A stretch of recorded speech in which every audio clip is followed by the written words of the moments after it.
మాసం అంటే ప్రకృతే ఒక దివ్యానుభూతిగా మారే కాలం. శివరాత్రితో చలికి వీడ్కోలు పలికి మెల్లగా ఎండలకు ఆహ్వానం పలికే సంధికాలమిది. ఈ మాసంలో చంద్రుడు పౌర్ణమి నాడు ఉత్తర లేదా పూర్వ ఫల్గుని నక్షత్రానికి సమీపంగా సంచరిస్తారు. అంతేకాదు, మహాభారత వీరుడు అర్జునుడి జన్మ నక్షత్రం కూడా ఇదే కావడంతో అతన్ని ఫల్గునుడు అని పిలిచే సంప్రదాయం ఏర్పడింది. పురాణాలు చెప్పేదేంటంటే ఈ మాసం విష్ణుమూర్తికి అత్యంత ప్రీతికరమైనది అని.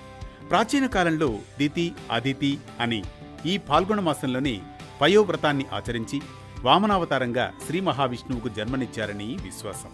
పాల్గొన శుద్ధ పాడ్యమి నుంచి 12 రోజుల పాటు సాగే ఈ వ్రతంలో ప్రతిరోజు విష్ణుమూర్తిని భక్తితో ఆరాధించి క్షీరాన్నం లేదా పాలను నైవేద్యంగా సమర్పిస్తారు. పయస్సు అంటే పాలు కావడంతో ఈ వ్రతానికి పయోవ్రతం అనే నామం వచ్చింది. పాల్గొన మాసం అనేది దివ్య ఘట్టాలకు సాక్ష్యంగా నిలుస్తుంది. శ్రీరాముడు లంకయాత్రకు బయలుదేరిన సమయం ఇదే.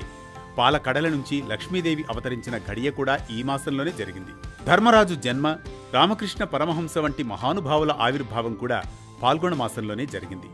నృసింహ ద్వాదశి, లక్ష్మీ జయంతి వంటి విశేష తిథులు ఈ మాసాన్ని మరింత పవిత్రంగా మారుస్తాయి. ఇదే మాసంలో కామదహనానికి ప్రతీకగా హోలీ పండుగ వస్తుంది. హిరణ్యకశిపుడు తన కుమారుడు ప్రహ్లాదుడు విష్ణు భక్తుడన్న కారణంతో తన సోదరి హోలిక ద్వారా అతన్ని సంహరించాలనుకుంటాడు. కానీ భక్తుడైన ప్రహ్లాదుని రక్షిస్తూ ఆ అగ్నిలో హోలికే దహనమవుతుంది. ఆ సత్య విజయానికి గుర్తుగా హోలీ మంటలు వెలిగిస్తారని చెబుతారు. మరో విశ్వాసం ప్రకారం శివపార్వతులను కలపాలని ప్రయత్నించిన మన్మధుడు భస్మం కావడమే హోలీకి కారణం.